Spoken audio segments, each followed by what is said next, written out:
Hello, this is Kev, and you have been pulled into the Black Dimension. Along with me is Roger, and we are here to cover the weekly episodic animated series "What If," which broadcasts on Disney Plus. Um, this particular episode that we are covering uh, right now is the episode two. What if T'Challa became a Star Lord? So what's going on, Roger? What's going on, Kev? How you doing this evening? I'm good. And let me remind you of something real quick. These what if episodes that have T'Challa in them, they are Chadwick Boseman's last MCU performances. So it was kind of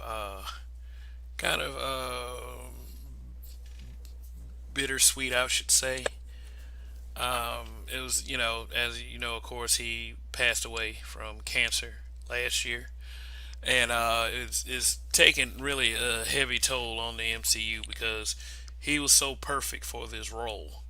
I'll say he was so perfect. As a matter of fact, the decision has been made not to recast the character. Um, I don't know if I, you know, what I mean, I don't know if I exactly agree with it, but those who were near and dear to Chadwick, as I continue to watch these episodes, I kind of understand why. So, so what's going on, Donnie? Man, just living my best life. Did I pull Roger today? Yeah. You never be that good. Never be that good. So we talking about Roger and how he's the better. Not Roger. We talking about T'Challa and how he's the better Star Lord. Huh? Yes, yes, yes. This was yeah. What a difference a possibility makes. Yandu, instead of picking up Peter Quill, and not taking him directly to his father, he ended up picking up young T'Challa out of Wakanda. Now, I don't know how he got past the Wakandan shields, but hey, you know what? Reasons. But injecting T'Challa into the Star Lord role instead of Peter Quill made some very significant differences. uh, well, one of which he was very popular. Peter Quill was kind of seen as a kind of a I would say a bandit type, and T'Challa actually led the Ravagers solidly. The Ravagers and the regular Guardians fans were kind of a broken group, and they were kind of all over the place. Um, yeah, what significant differences jumped out to you guys? I mean, the fact that Thanos was trying to be a decent character in here. I mean, that should have immediately jumped out there anybody. But I mean, yeah, I guess it can make a big difference on where a person goes, but because I mean, the Ravagers was just like a totally different group under his influence. Yeah, like what was the guy to the left name? Kolchak, the Pursuer. Uh, like for real, wanted to join Star Lord when he met him. I mean, he was shooting at the other guy. Yeah. Yeah, So under Yandu, when they kidnapped Peter Quill, they were kicked out of the official Ravagers, right? That's why in I think it was the second one they had this official Ravager party where they let the fireworks go off into space and all that shenanigans, right? For Yandu. And this one, Yandu didn't get kicked out of the Ravagers, so he, I guess, maybe had a better life. In addition to that, Star Lord was black, so maybe that had to do with a lot of things. He was a thief. Everybody was tired of seeing white folks run through and ravage the galaxy. Hello, listen, it's another Caucasian man. Oh goddamn. Oh, okay, it's a brother. Shit. Okay, he was kind of snazzy over there. You know what I'm saying? It changed the dynamic of everything. He was just that much better.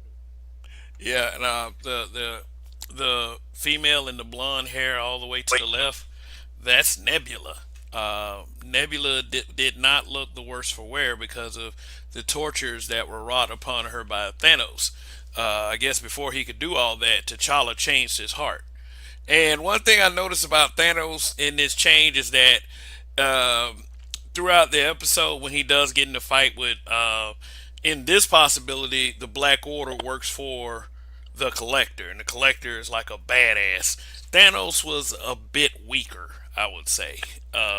And it really goes to show you there's a dynamic, like there's an undertone, like if you're a good guy somewhere, you'll be an even better guy somewhere else. But if you're a bad guy, you'll probably be a horrible good guy. Thanos was kind of that. I mean, and also the fact that he chose to be under someone instead of the Mad Titan, hell bent on balancing the universe by collecting the Infinity Stones and then snapping half of all life away. Uh, T'Challa. I mean, the character T'Challa. This is he was the would be king of Wakanda, and his diplomacy shined obviously throughout the universe. This was something that he was born to do. I would say. Yeah. So I call it the Power Rangers effect. That's when a bad guy becomes good, he all of a sudden loses his power, right? Remember, I don't know if y'all watched the Power Rangers. The Green Ranger was originally an enemy of the Power Rangers. Yeah, yeah, I remember that. So when he was fighting the Power Rangers, he morphed and then jumped in their Zord and whooped all their asses and kicked them out the Zord. He was the baddest, like he was the baddest villain that they had ever faced. And then all of a sudden, when he was a good guy, he was getting his ass kicked left and right. I'm just saying that Yeah, was the difference between good and evil. it was. Well, I guess with a different motivation. I guess when he felt he needed to go harder to save the universe. In his mind, he was saving the universe, rather than just being a part of a team doing certain missions. So I think I give it that. The motivation was different here. You know, he thought in the version that we know, if he didn't do what he did, all life would come to an end eventually. And he was trying to save the universe. So I can accept him being more motivated to save an entire universe, even though his mind was a little bit twisted on how to save the universe. Process wasn't that great, but I guess his heart was in the right place. Yeah. Also for the characters, the Black Order, the four that were under Thanos, that appeared in Infinity War and Endgame. The characters named Corvus Glaive, Proxima Midnight, the Cull Obsidian, and the Ebony Maw. They were more powerful in this particular episode. Like they were handing it to Thanos. That I was, yeah. Plus, they were more of the threat that I believe they should have been in the Infinity War and Endgame. But I wonder what about this reality made the Collector that much tougher because he just wasn't that tough, outside, But yeah, I mean, this is another universe, another possibility. No, no, no, no. Whoa. The Collector was always a badass. He was always tough, right? The difference was he ran up against gangster ass Thanos.